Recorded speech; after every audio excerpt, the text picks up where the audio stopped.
Assalamualaikum kepada Puan Nur Faseha dan orang yang menonton video ini. Okey, nama saya Ahmad Yuzan Mokhtar dari pelajar I-System yang mengambil bidang Diploma Teknologi Elektrikal, ingin membincangkan tentang pembentangan kerja khusus pengajian Islam. Okey, antara pembentangan kerja khusus pengajian Islam ialah cabaran yang dihadapi oleh masyarakat Islam pada masa kini. Yang kedua, peranan masyarakat Islam dalam menghadapi cabaran.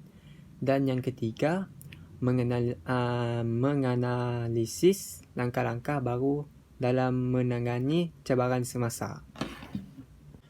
Okey, antara cabaran-cabaran yang dihadapi oleh masyarakat Islam pada masa kini, secara ringkasnya, bila kita berbicara berkenaan cabaran masa kini, antaranya ialah ringkasannya cabaran kejahilan umat tentang Islam dalam hubungan dengan akidah, syariat dan hidup rohani.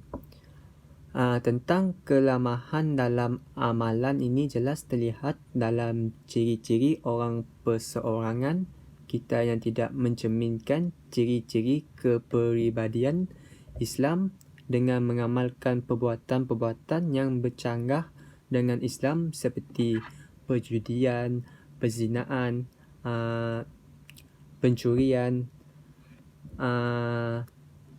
dan yang melibatkan harta, kehormatan diri dan keamanan masyarakat dan rumah tangga. Okey, fenomena sedemikian antaranya menimbulkan wabak Aedes dan sebagainya, dan memerlukan kepada langkah memperangsangkan sifat-sifat masyarakat penyayang dan cabaran yang berkaitan rapat dengan apa yang disebutkan di atas juga ialah cabaran dalam bidang akhlak atau moral. Dalam hubungan ini, kita boleh lihat kemerosotan dalam hubungan antara ibu bapa dengan anak, suami dengan isteri, jiran dengan jiran, majikan dengan pekerja, ketua dengan anak buahnya, guru dengan muridnya, demikian seterusnya.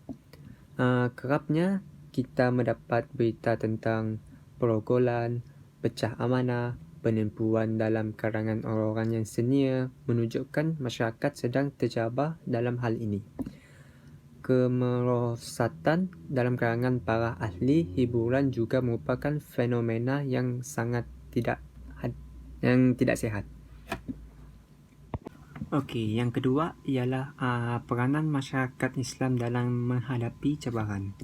Okey, antara peranan masyarakat Islam dalam menghadapi cabaran ialah umat Islam sering mendengar seruan daripada pelbagai pihak supaya kembali kepada Al-Quran dan Sunnah Rasulullah.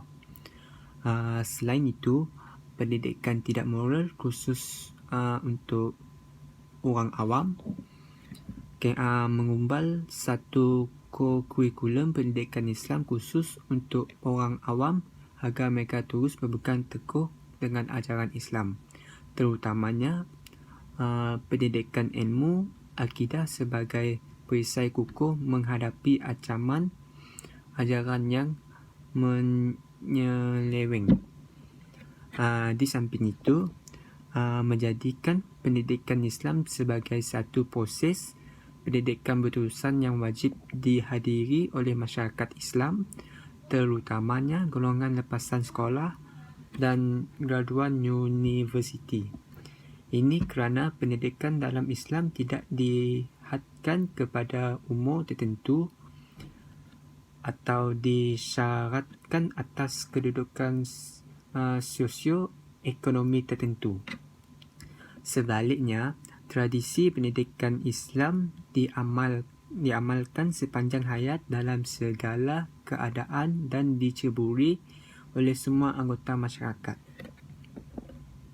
Okey, yang terakhir sekali ialah nombor 3, menganalisis langkah-langkah baru dalam menangani cabaran semasa.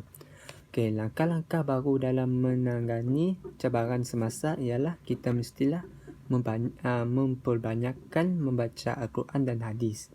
Selain itu, kita hendaklah mengadakan kempen supaya umat Islam dapat mengeratkan silaturahim dan dapat saling tolong-menolong antara sesama umat. Seterusnya, umat Islam perlulah menganjurkan pendidikan yang sempurna dengan melalui media massa seperti Facebook, Google, YouTube dan sebagainya. Di samping itu, kerajaan juga memainkan peranan yang penting kepada umat Islam, iaitu dengan melaksanakan undang-undang agar umat Islam tidak terpeso dengan agamanya. Akhir sekali, kerajaan perlulah menyediakan masjid atau surau di sekitar kawasan yang adanya umat Islam agar mereka senang untuk melakukan ibadat-ibadat dan mendengar ceramah dari ustaz.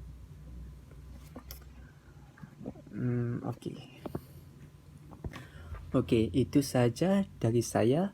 Maaf kalau ada kekurangan dari saya. Saya harap video ini dapat menyadarkan umat Islam di luar sana. Sekian, terima kasih dan Assalamualaikum.